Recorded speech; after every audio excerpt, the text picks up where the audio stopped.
السلام علیکم ورحمۃ اللہ وبرکاتہ۔ دوستو، امید ہے کہ آپ تمام حضرات خیر و عافیت سے ہوں گے۔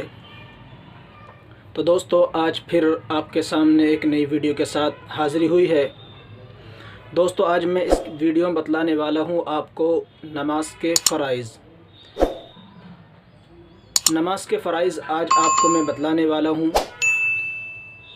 نماز کے اندر وہ چیزیں کہ جن کا کرنا ضروری ہوتا ہے، جن کے بغیر نماز نہیں ہوتی ہے، یا جن کے چھوٹ جانے میں سے جن میں سے ایک یا دو یا اس میں سے کوئی بھی چھوٹ جائے تو پھر نماز صحیح نہیں ہوگی، نماز کو دوبارہ پڑھنا ہوگا۔ وہ فرائض میں آج آپ کو بتلانے کے لیے جا رہا ہوں۔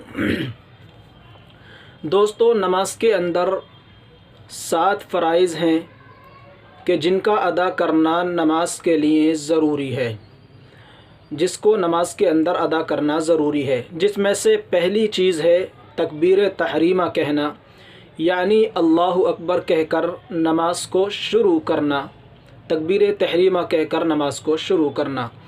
نمبر 2 ہے قیام کرنا، یعنی سیدھا کھڑا ہونا۔ نماز کے لیے قیام کرنا بھی فرض ہے۔ اگر کوئی مجبوری نہ ہو، کوئی پریشانی نہ ہو تو پھر قیام کرنا فرض ہے، اور اگر کوئی مجبوری ہے، سیدھا کھڑا نہیں ہویا جاتا ہے تو پھر بیٹھ کر بھی نماز پڑھ سکتے ہیں۔ لیکن نماز میں، فرض نماز میں جو ہے وہ قیام کرنا فرض ہے۔ نمبر 3 ہے قرات کرنا، یعنی قرآن کریم کا پڑھنا۔ یہ بھی نماز کے اندر فرض ہے، قرآن کریم کا پڑھنا۔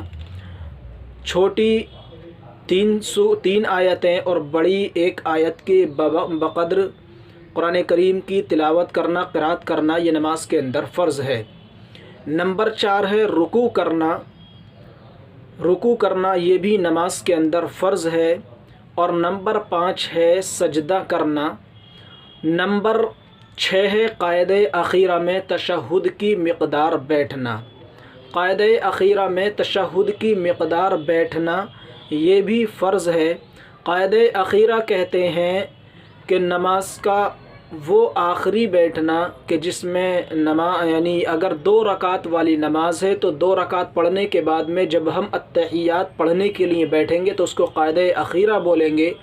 اگر 3 رکعت والی نماز پڑھ رہے ہیں، مثلا مغرب کی نماز ہے یا وتر کی نماز ہے، تو ان میں جو 3 رکعت کے بعد میں بیٹھنا ہوگا تحیات کے لیے، اس کو قاعدہ اخیرہ بولیں گے۔ اور اگر 4 رکعت والی نماز ہے جس میں جیسے ظہر ہے، عصر ہے یا عشاء کی نماز ہے، یہ نمازیں 4 رکعت والی ہیں، ان میں 2 رکعت کے بعد میں جو بیٹھتے ہیں اس کو قاعدہ اولیٰ کہتے ہیں، اور جو 4 رکعت پڑھنے کے بعد میں بیٹھتے ہیں اس کو قاعدہ اخیرہ کہتے ہیں۔ تو نماز کے اندر قاعدہ اخیرہ میں تشہد کی مقدار بیٹھنا، یعنی اتنی دیر بیٹھے رہنا کہ جتنی دیر میں التحیات پڑھی جا سکے، اتنی دیر بیٹھنا قاعدہ اخیرہ میں فرض ہے۔ اور نمبر 7 اور آخری ہے اپنے ارادے سے نماز سے نکلنا، اپنے ارادے سے نماز سے باہر ہونا۔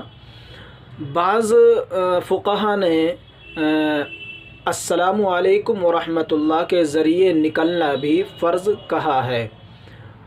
تو نماز کے اندر جو 7 فرائض ہیں وہ یہ ہیں جو میں نے آپ کو بتلا دیے ہیں۔ اگر ان فرضوں میں سے کوئی ایک بھی فرض رہ جائے گا، چھوٹ جائے گا، خواہ وہ جان بوجھ کر چھوٹے یا انجانے میں چھوٹے، بھول کر چھوٹے، دونوں کے ہی چھوٹنے سے نماز ختم ہو جائے گی، دوبارہ سے نماز پڑھنی ہوگی۔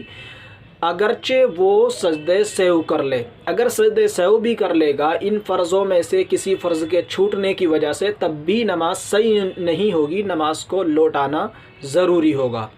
تو فرض نماز کے اندر جو ہیں وہ 7 ہیں، ان 7 میں سے کوئی بھی چھوٹے گا تو نماز کا لوٹانا ضروری ہوگا، نماز درست نہیں ہوگی، نہ سجدہ سہو کے ذریعے درست ہو سکتی ہے اور نہ ہی ویسے۔ امید ہے آپ تمام حضرات کو بخوبی سماعت فرما لیا ہوگا آپ نے، اور انشاءاللہ تعالی اللہ کی ذات سے یہ بھی امید ہے کہ آپ اس سے بھرپور فائدہ اٹھائیں گے اور انشاءاللہ تعالی اپنی نمازوں کو درست فرمائیں گے۔ اللہ تبارک و تعالی ہم سب کو نماز کا پابند بنائے اور سنن و آداب کے ساتھ نماز پڑھنے کی توفیق عطا فرمائے، آمین۔ وما علینا الا البلاغ، والسلام علیکم ورحمۃ اللہ وبرکاتہ۔